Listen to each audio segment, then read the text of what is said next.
நீங்கள் நினச்சிக்கோங்க, உங்களை பற்றி யாருமே நல்லதாக பேசலை. 2 விஷயம் இருக்குது. ஒன்று, நம்ம செய்கிறதுனால அவங்க பேசுவாங்க. ஓகே, நிறைய பேர் நம்மளை பற்றி கெட்டதாக பேசுகிறாங்க அப்படின்னாலே நிறைய பேர் என்ன நினச்சிப்பாங்க அப்படின்னா, எப்போவுமே நம்ம செல்ஃப் ஜஸ்டிஸ் தான் நமக்கு இருக்கும். எப்போவுமே நம்ம கரெக்டுன்னு மற்றவங்க தப்புன்னு யோசிப்போம்.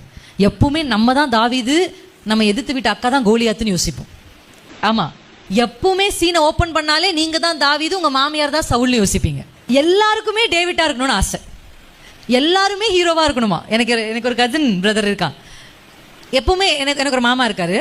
அவர் என்ன பண்ணுவாருன்னா, எப்போ பார்த்தாலும் நாங்கள் சின்ன வயசில் இப்படி எங்கள் கதையெல்லாம் சொல்வார். அது எதுவுமே எல்லாமே கற்பனை கதையாக இருக்கும்.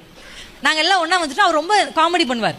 எல்லா கதைகளும் நான் எப்படி பேச ஆரம்பித்தேன், என் தங்கச்சி இருப்பா, அவளுக்கு பேச்சே வரலன்னுவார்.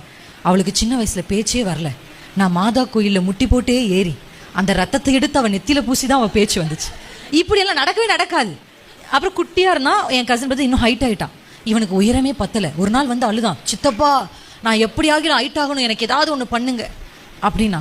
அவனுக்காக நான் அப்படியே ஏறி தொங்கி அவன் இப்போ உயரமாயிட்டு இப்படிலாம் கதையாக சொல்லுவார். இவர் சொல்ல சொல்ல நாங்கள் என்ன பண்ணிகிட்டே இருப்போம், சிரிப்போம். எங்கள் எல்லாருக்குமே தெரியாது கதை தான். ஆனால் வீட்டில் இருக்கிற எல்லா சின்ன பிள்ளைங்களும் எப்படி வளர்ந்தாங்க, எப்படி படித்தாங்க, எப்படி பேசுனாங்க, யார் அதிகமாக பேசுகிறாங்களோ அவங்கள பற்றி, யார் சேட்டப் அந்த மாதிரி சொல்லிட்டே இருப்பார். இவன் சின்ன பையன், குட்டி பையன், இவன் தான் கடை குட்டி எங்கள் வீட்டிலே. அவனும் என்ன பண்ணான்னா உட்காந்து இந்த கதையெல்லாம் கேட்டுட்டு இருக்கான். நாங்கள் எல்லாம் குடும்பமாக சிரிச்சுட்டே இருக்கோம். கதை கேட்டே இருந்தோம். திடீர்னு எல்லா கதையிலும் இவரே ஹீரோவான். கோவம் வந்துருச்சு அவனுக்கு. ஏன் என்ன கோவம்னா, எந்த கதையை சொன்னாலும் எல்லா கதையிலும் யார் உயரமானாலும் அவரால் தான் ஆனும், யார் பேசினாலும் அவரால் தான் பேசணும், யார் என்னவானாலும் அவர் என்ன சொல்கிறாரு. ஆமாம், அவர் தனியாகவே தூங்க மாட்டார் இப்போ வரையும். 55 வயசு ஆயிடுச்சு.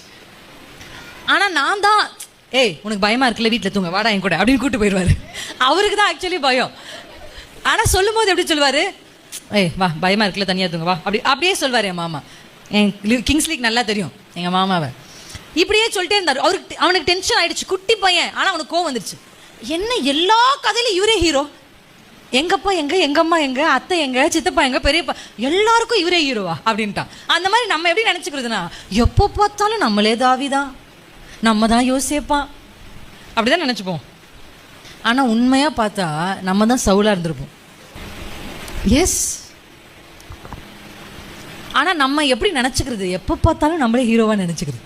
நீங்கள் ஹீரோவாக உங்களை நினச்சிக்க வேணான்னு சொல்லலை. ஆனால் ஒவ்வொரு முறையும் கர்த்தர் உங்களுக்காக நன்மையானவைகளை பேசணும்னா, நீதியுள்ள கிரியைகள் உங்களிடத்து வெளிப்பட வேண்டும் என்று கர்த்தர் விரும்புகிறார். ஹல்லேலூயா. நீங்கள் நிச்சயமாக கர்த்தர் உங்களுக்காக, அந்த ரத்தம் உங்களுக்காக பேசுது. எதை பேசுது தெரியுமா? பாவ மன்னிப்பை பேசுது. ஹல்லேலூயா. உங்களை நீதிமான் ஆக்க கர்த்தர் பேசுகிறார். இயேசுவின் ரத்தம் பேசுது.